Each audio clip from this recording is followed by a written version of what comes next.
नमस्कार मित्रों, मेरे प्यारे बच्चों, आपकी अपनी कोचिंग सुमन हिंदी क्लास में आपका हार्दिक अभिनंदन है।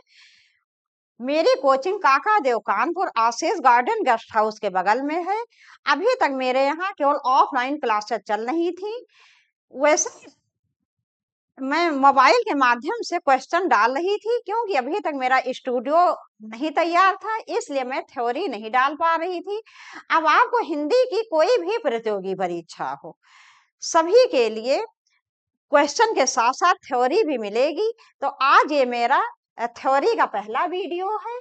हिंदी की उत्पत्ति और नामकरण। जैसे हम कोई भी भाषा या कोई भी विषय जब हम पढ़ते हैं, तो सबसे पहले हमें यही जानना आवश्यक रहता है कि उसकी उत्पत्ति कैसे हुई, अर्थात उसका जन्म कैसे हुआ और उसका नाम कैसे पड़ा।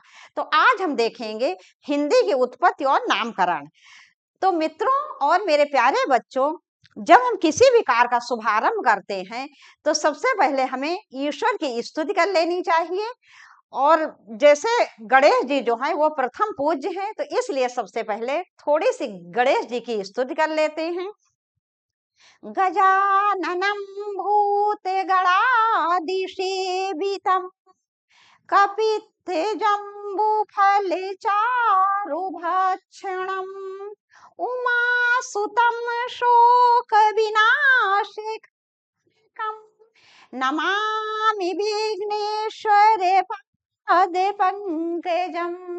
माँ सरस्वती विद्या की दात्री हैं, इसलिए उनकी भी थोड़ी सी स्तुति कर लेते हैं।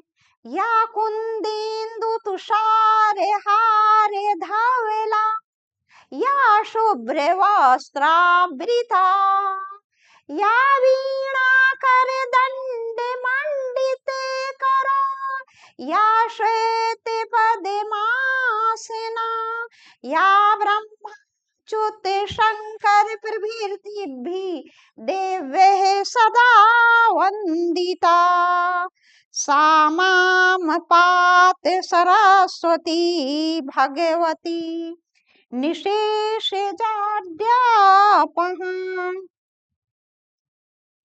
तो ये हो गई माँ सरस्वती की थोड़ी सी स्तुति।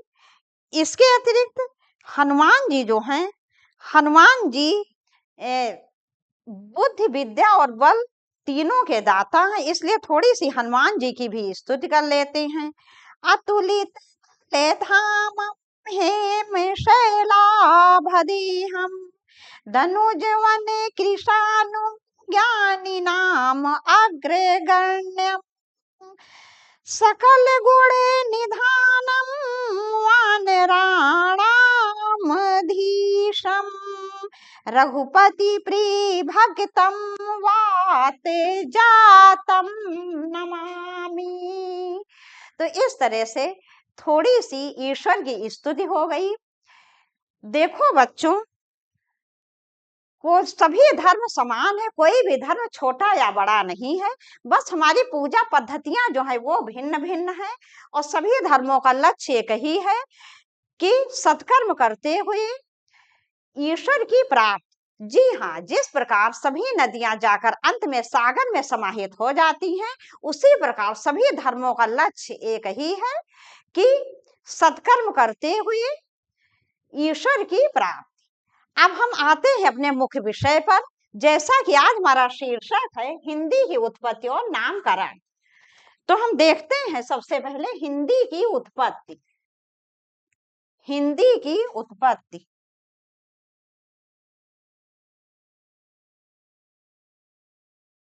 देखते हैं सबसे पहले हिंदी की उत्पत्ति।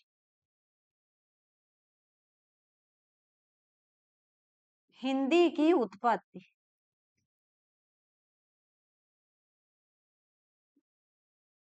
हिंदी की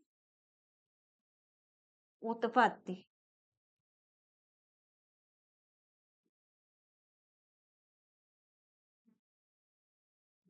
तो ये हिंदी है क्या? हिंदी एक भाषा है।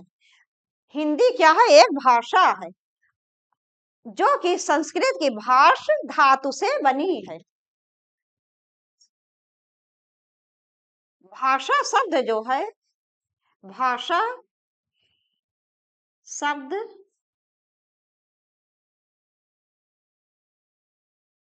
संस्कृत की संस्कृत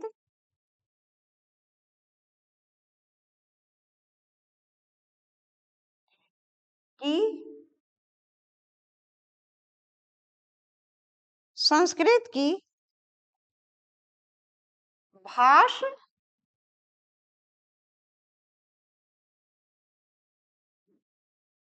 धातु से बना है। धातु धातु से बना है।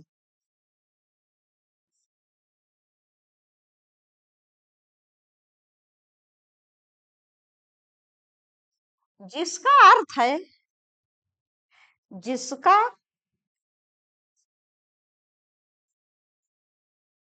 जिसका अर्थ है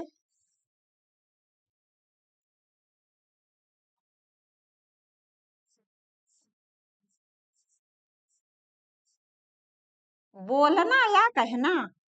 बोलना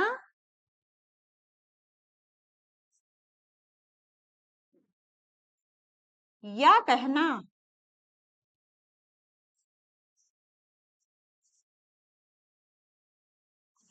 जिसका अर्थ है बोलना या कहना, अर्थात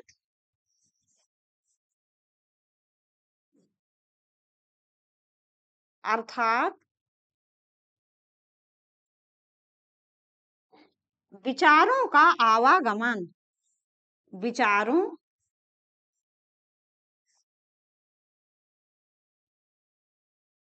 का आवागमन।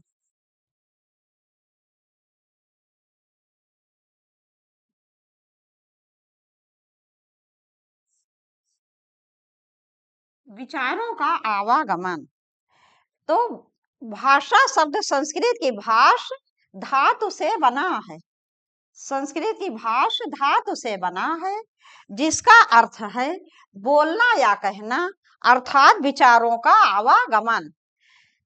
तो हिंदी क्या है? एक भाषा है। हिंदी एक भाषा है।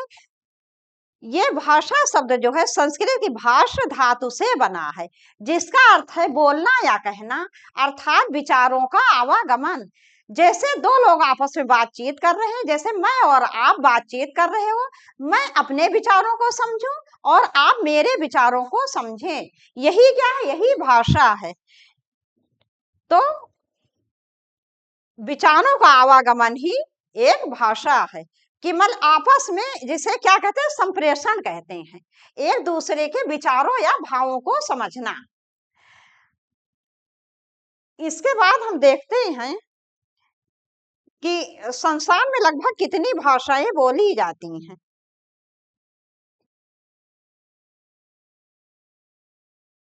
संसार में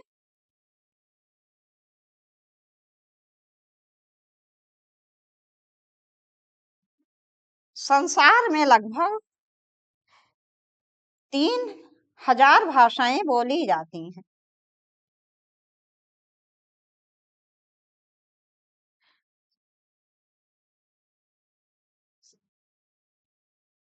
संसार में लगभग 3,000 भाषाएं बोली जाती हैं। संसार में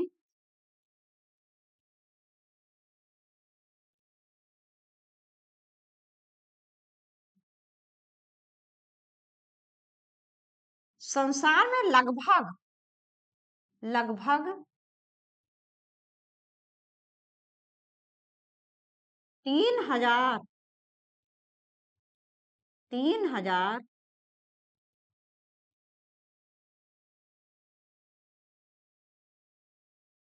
संसार में लगभग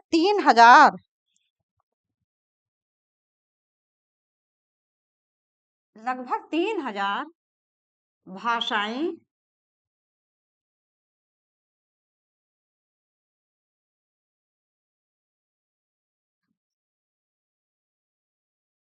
संसार में लगभग 3,000 भाषाएं बोली जाती हैं। बोली जाती हैं।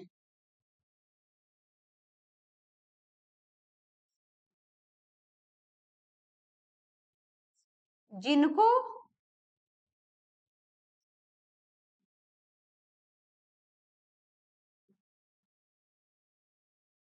13 भाषा परिवारों, 13 भाषा परिवारों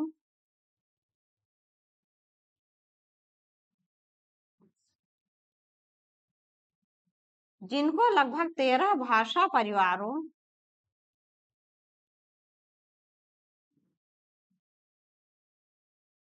में बांटा गया है।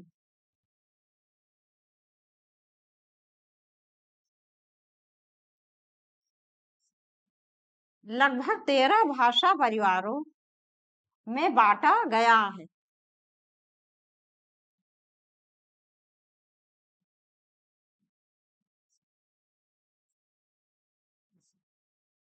जिसमें हिंदी जिसमें हिंदी भारोपी परिवार की भाषा है। भारोपी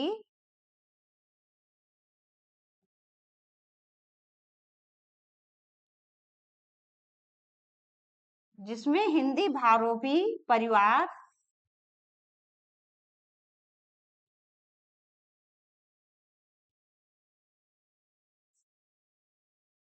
भारोपी परिवार की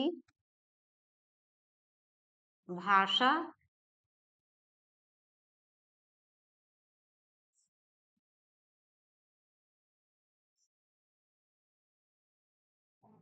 तो संसार में लगभग 3000 भाषाएं बोली जाती हैं, जिनको 13 भाषा परिवारों में बांटा गया है, जिसमें हिंदी भारोपी परिवार की भाषा है।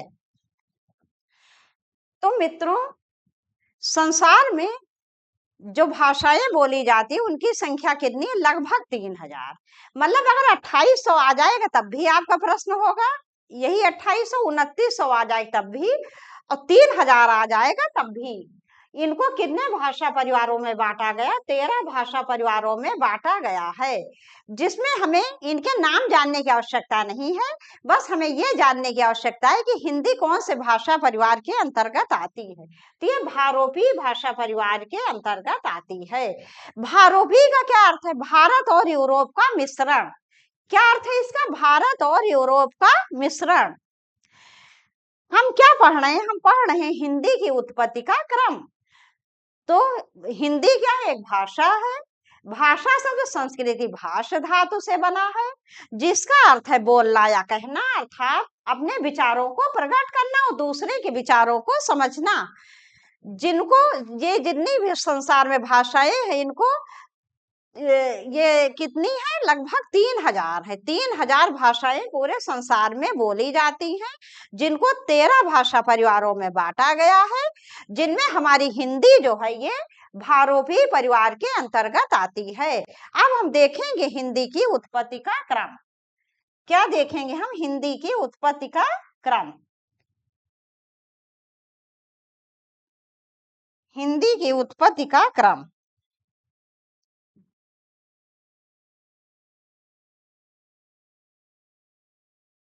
हिंदी की उत्पत्ति का क्रम।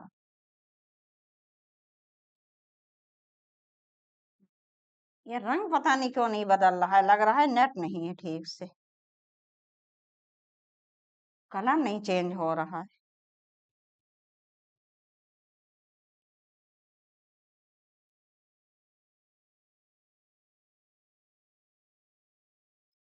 हिंदी की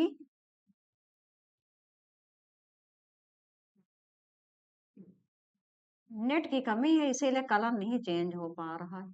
हिंदी की उत्पत्ति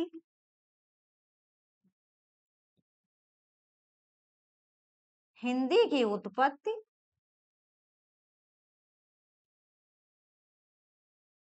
का क्रम।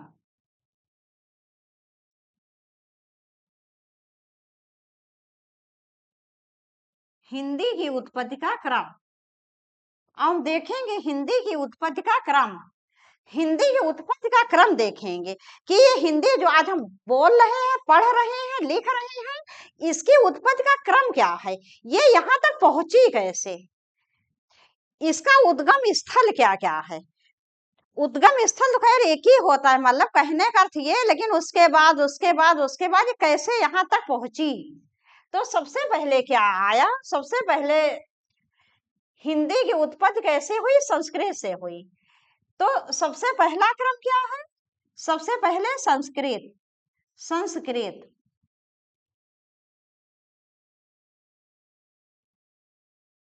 सबसे पहली भाषा क्या थी, संस्कृत थी, संस्कृत। इसको दो भागों में बांटा गया, वैदिक संस्कृत और लौकिक संस्कृत। इसको कितने भागों में बांटा गया, दो भागों में। पहला है वैदिक संस्कृत, वैदिक संस्कृत, वैदिक संस्कृत। और दूसरा, दूसरा क्या है, लौकिक संस्कृत, लौकिक,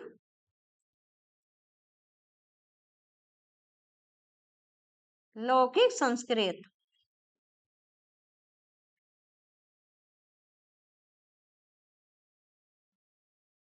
तो बच्चों सबसे पहले क्या आई, वैदिक संस्कृत, फिर दूसरे नंबर पर लौकिक संस्कृत। वैदिक संस्कृत की सबसे प्रसिद्ध रचना क्या है, वेद। सबसे प्राचीन भाषा क्या थी, संस्कृत। जैसे कोई कहते हैं संस्कृत कैसे प्राचीन है, कोई कहते हैं नहीं तमिल है, तेलुगु है। तो क्या हम विश्वास कर लेंगे, नहीं विश्वास करेंगे। तो हम इसके लिए क्या करेंगे, इसके लिए प्रमाण देंगे। सबसे पुराना ग्रंथ कौन सा है विश्व का, सबसे प्राचीन ग्रंथ है विश्व का ऋग्वेद।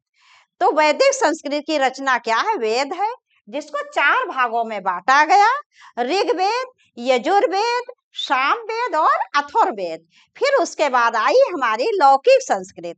लौकिक का क्या अर्थ होता है, लोक प्लस इक, लोक माने संसार और इक माने कि प्रचलित।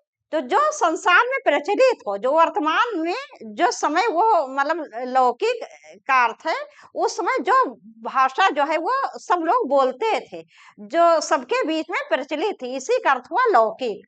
तो वैदिक संस्कृत जिसकी मुख्य रचना वेद है, जिसको चार भागों में बांटा गया, ऋग्वेद, यजुर्वेद, सामवेद और अथर्ववेद।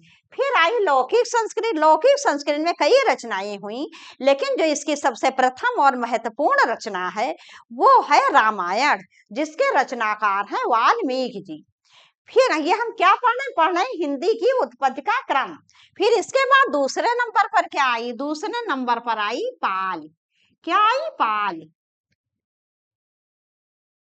ये पाल, पाल जो कि बौद्ध धर्म की भाषा थी। किसकी भाषा थी, बौद्ध धर्म की। फिर उसके बाद तीसरे नंबर पर आई प्राकृत, प्राकृत जो कि जैन धर्म की भाषा थी। उसके बाद फिर क्या आई, उसके बाद फिर चौथे नंबर पर आई अपभ्रंश। चौथे नंबर पर अपभ्रंश, चौथे नंबर पर अपभ्रंश,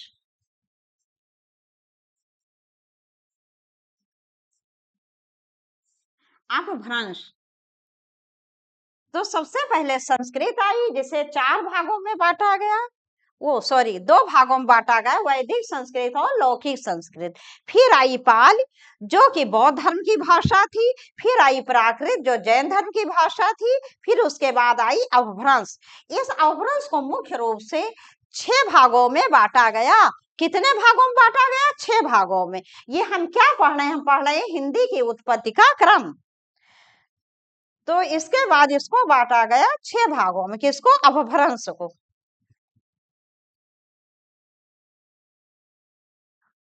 ये अपभ्रंश को बांटा गया छह भागों में।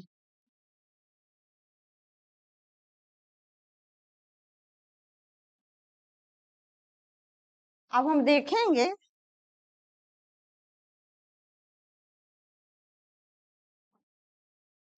अपभ्रंश के भेद। अपभ्रंश,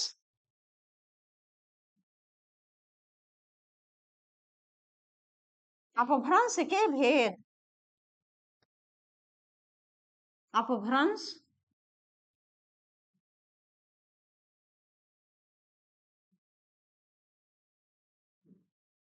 अपभ्रंश अपभ्रंश के भेद।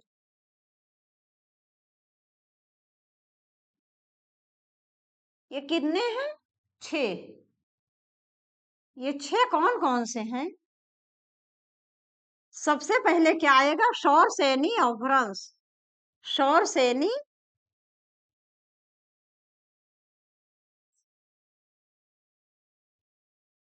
शौर सैनी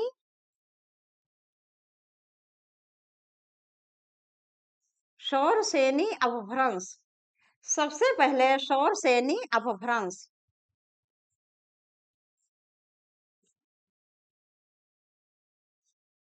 शौर सैनी अपभ्रंश।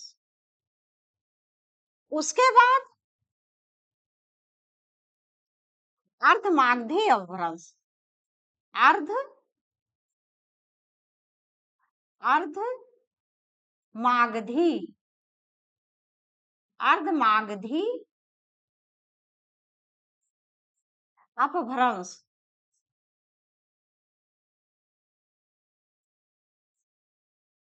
फिर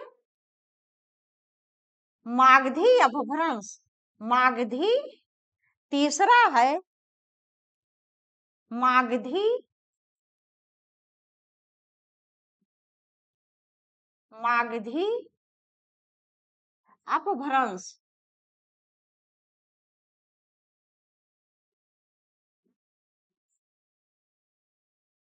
मागधी अपभ्रंश।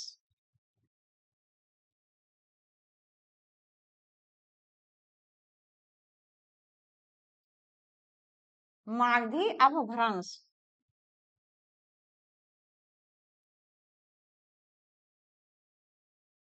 मागधी अपभ्रंश ये क्या है? तीसरा है। फिर उसके बाद एक मागधी अपभ्रंश, खस अपभ्रंश। उसके बाद चौथा है खस अपभ्रंश। खस अपभ्रंश। अपभ्रंश खस अपभ्रंश। फिर पांचवा है खस अपभ्रंश। पांचवा है ब्राचर अपभ्रंश। ब्राचर ब्राचर अपभ्रंश।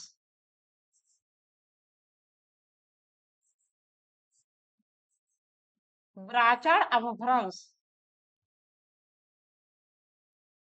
फिर छठा है पैशाची पैशाची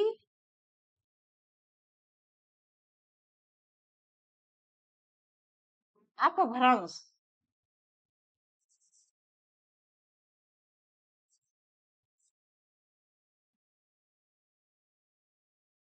तो अपभ्रंश के कितने भेद हैं? मुख्य रूप से 6। शौर सैनी अपभ्रंश, अर्धमागधी अपभ्रंश, मागधी अपभ्रंश, खस अपभ्रंश, ब्राचर अपभ्रंश और पैशाची अपभ्रंश। लेकिन इन अपभ्रंशों के बारे में हमें इस समय जानने की आवश्यकता नहीं है। हमें केवल इसमें शौर सैनी अपभ्रंश के बारे में जानने की आवश्यकता है। तो शौर सैनी अपभ्रंश से आई पश्चिमी हिंदी। इससे आई पश्चिमी हिंदी। इससे क्या आई? पश्चिमी हिंदी। पश्चिमी हिंदी। इससे आई पश्चिमी हिंदी। शौर सैनी अपभ्रंश से आई पश्चिमी हिंदी। शौर सैनी अपभ्रंश से आई पश्चिमी हिंदी। और इसी पश्चिमी हिंदी से, वैसे पश्चिमी हिंदी की 5 बोलियां हैं। कितनी बोलियां? 5 बोलियां। लेकिन हमें इस समय और बोलियों से कुछ लेना देना नहीं है, क्योंकि हम पढ़ रहे हैं हिंदी की उत्पत्ति का क्रम। तो शौर सैनी अपभ्रंश से आई पश्चिमी हिंदी और इसी पश्चिमी हिंदी से आई हमारी खड़ी बोली। इसी पश्चिमी हिंदी से आई हमारी खड़ी बोली। खड़ी बोली।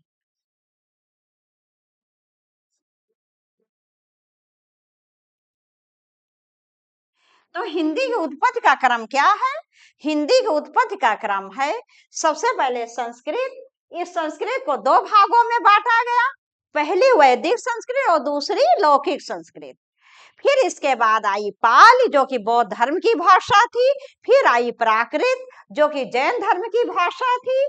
फिर उसके बाद आया अपभ्रंश। इस अपभ्रंश को 6 भागों में बांटा गया, जिसमें से सौरसेनी अपभ्रंश से पश्चिमी हिंदी की उत्पत्ति हुई और इसी पश्चिमी हिंदी से आई खड़ी बोली। अब ये वही खड़ी बोली है जिसको आज हम बोल रहे हैं, लिख रहे हैं, पढ़ रहे हैं। कहने का अर्थ ये है कि ये वही हिंदी है जिसको संविधान के भाग 17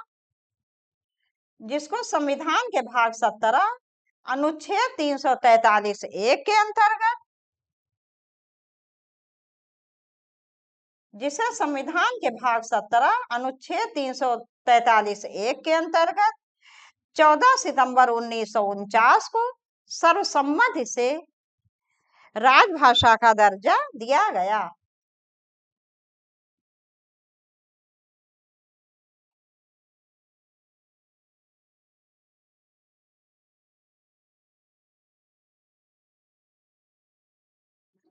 ये वही हिंदी है जिसे मानव भाषा का रूप दिया गया है। ये वही हिंदी है जिसे मानव भाषा का रूप दिया गया है।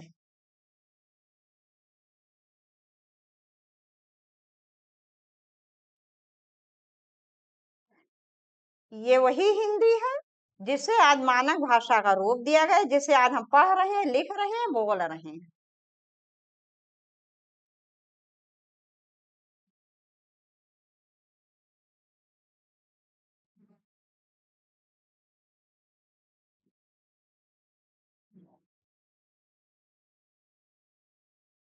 अब हम देखते हैं तो कैसे पश्चिमी 100 सैन्य अपभ्रंश से आई पश्चिमी हिंदी, इसी पश्चिमी हिंदी से खड़ी बोली, और ये वही खड़ी बोली है जिसे मानक हिंदी का रूप दिया गया है।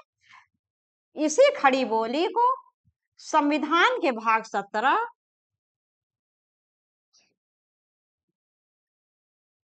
खड़ी बोली, तो हम देख लेते हैं खड़ी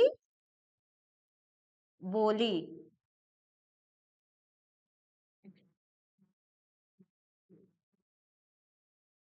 तो ये खड़ी बोली वही खड़ी बोली है जो पश्चिमी हिंदी से आई है और जिसे आज मानव भाषा का रूप दिया गया है।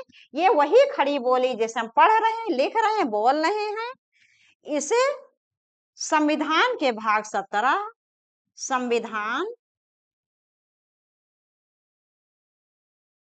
संविधान के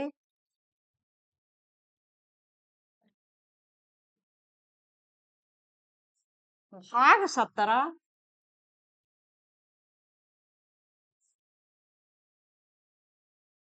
अनुच्छेद,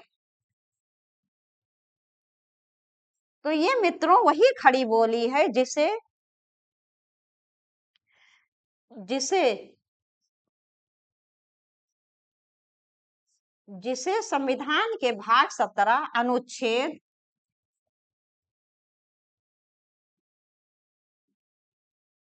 343 के, ये वही खड़ी बोली है जैसे संविधान के भाग 17 अनुच्छेद 343(1) के अंतर्गत अंतर्गत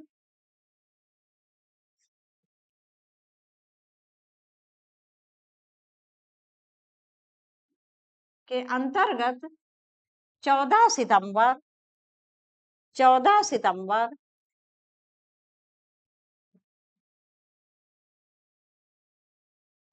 14 सितंबर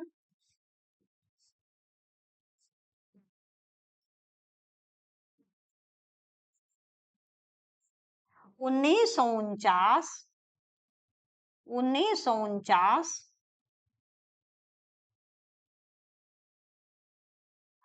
14 सितंबर 1949 को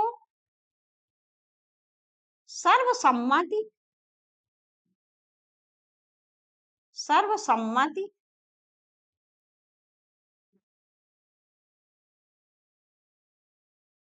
से राजभाषा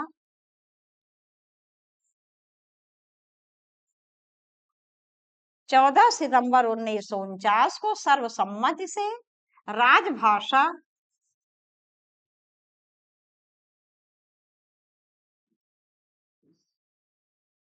का दर्जा दिया गया, का दर्जा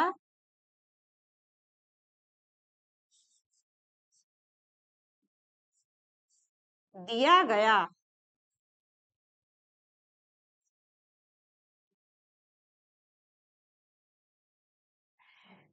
तो ये खड़ी बोली वही मानक हिंदी है जिसे संविधान के भाग 17 अनुच्छेद 343(1) के अंतर्गत 14 सितंबर 1949 को सर्वसम्मति से राजभाषा का दर्जा दिया गया। इसीलिए प्रत्येक वर्ष 14 सितंबर को हिंदी दिवस मनाया जाता है।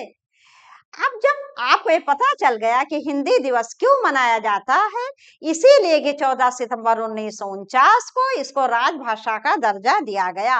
विश्व हिंदी दिवस कब मनाया जाता है? विश्व हिंदी दिवस मनाया जाता है 10 जनवरी को। क्यों मनाया जाता है?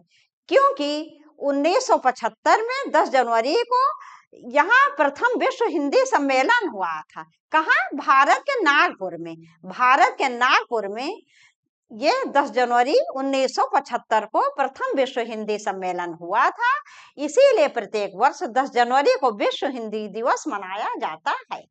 तो अब मित्रों, आपको अच्छी तरह पता चल गया कि आपकी हिंदी की उत्पत्ति कैसे हुई, इस उत्पत्ति का क्रम क्या है। अब हम देखते हैं इसका नामकरण, कि हिंदी का ये नाम कैसे पड़ा, ये हिंदी ये कैसे आया, ये कहाँ का नाम है, किसने रखा, किसने रखा, ये सब हमें देखना है। अब हम देखेंगे हिंदी का नामकरण।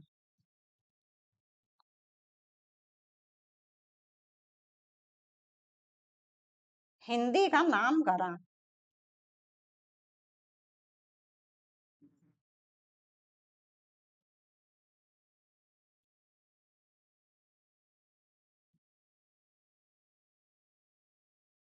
हिंदी का नामकरण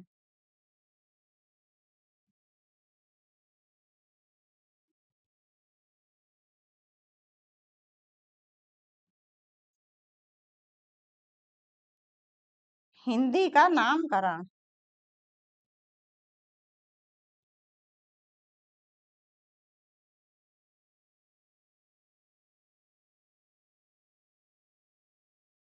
हिंदी का, पता नहीं क्या प्रॉब्लम, कलर नहीं चेंज हो पा रहा, नहीं तो हेडिंग अलग कलर से डालते। कोई बात नहीं, मैं अंडरलाइन तो कर ही दे रही हूँ। हिंदी का नामकरण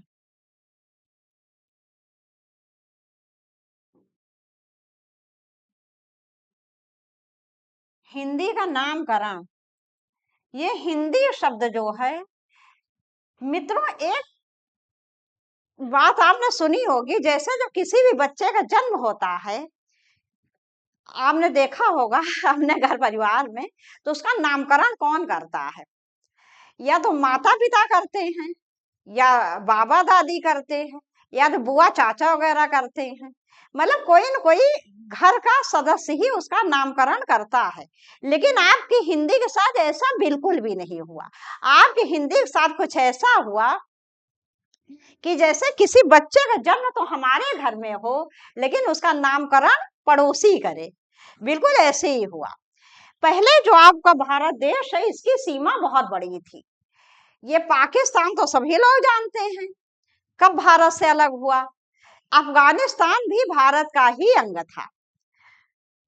और इस तरफ बीच में क्या था, हाँ, और पहले जो है, जैसे प्राचीन काल में जो हमारा व्यापार था केवल जल मार्ग पर आश्रित था, वैसे अभी भी व्यापार अधिकतर जल मार्ग से ही होता है। लेकिन पहले तो एकमात्र केवल मतलब जल मार्ग से ही व्यापार होता था। तो भारत देश और ईरान के बीच में सिंधु नदी बहती थी। सिंधु नदी के इस पार भारत देश था और उस पार ईरान देश था। तो ईरान में कौन सी भाषा बोली जाएगी? फारसी बोली जाती थी। तो फारसी में हा, ये सा जो है, सा को हा बोलते हैं। क्या बोलते हैं? सा को हा बोलते हैं। तो सिंधु नदी बीच में थी और भारत और ईरान के संबंध बहुत अच्छे थे, इसलिए इनका व्यापार आपस में होता था। ये लोग सा को क्या बोलते थे? हा बोलते थे। तो ये लोग सिंधु को हिंदू कहने लगे। फिर ओ की मात्रा हट गई तो ये सिंधु से हिंद बोलने लगे। फिर ओ की मात्रा हट गई तो हिंद हो गया। फिर बाद में ई प्रत्यय लगकर ही हिंद से क्या बन गया? हिंदी। हिंद से क्या बन गया? हिंदी। तो इस प्रकार से हिंदी ईरानियों का दिया हुआ फारसी भाषा का शब्द है।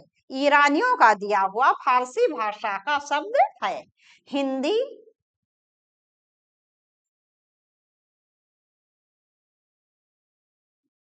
ईरानियों का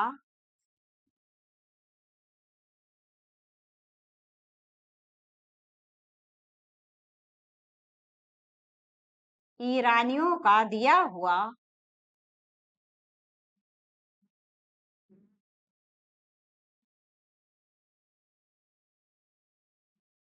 फारसी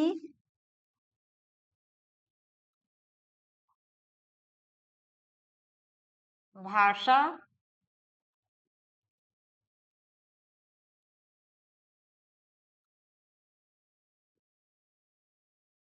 का शब्द है।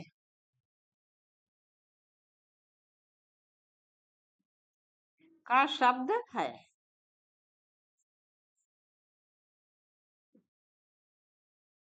हिंदी ईरानियों का दिया हुआ फारसी भाषा का शब्द है। तो अब यहीं पर ये वीडियो समाप्त कर रहे हैं। आज आपको पता चल गया कि हिंदी की उत्पत्ति का क्रम क्या है और इसका नाम कैसे पड़ा। तो मित्रों, कितनी मतलब अच्छी बात है। बताओ कि हिंदी की उत्पत्ति कैसे हुई, इसके मूल उद्गम क्या इसका संस्कृत है, और ये फिर पाली प्राकृत, फिर अपभ्रंश से होते हुए आज हमने इसका मानक रूप जो है ये इस प्रकार से है, जो कि खड़ी बोली से के रूप में बोला जाता है। खड़ी बोली से इसका मानक रूप जो है आया, जो कि 14 सितंबर 1949 को सर्वसम्मत से राजभाषा का इसको राजभाषा का नाम दिया गया। तो इस प्रकार से हमारी हिंदी की उत्पत्ति हुई। और जैसे हमारे देश में अनेक धर्म और जात के लोग रहते हैं, इसी प्रकार हमारी हिंदी में बहुत सी भाषाओं के शब्द जो है वो समाहित हैं। मतलब अनेकता में एकता के दर्शन होते हैं। तो अब हम यहीं पर ये वीडियो समाप्त कर रहे हैं। आपसे जल्दी ही मिलेंगे बहुत अच्छे किसी वीडियो के साथ, या तो किसी प्रश्नों के साथ, या तो थ्योरी के साथ। नमस्कार।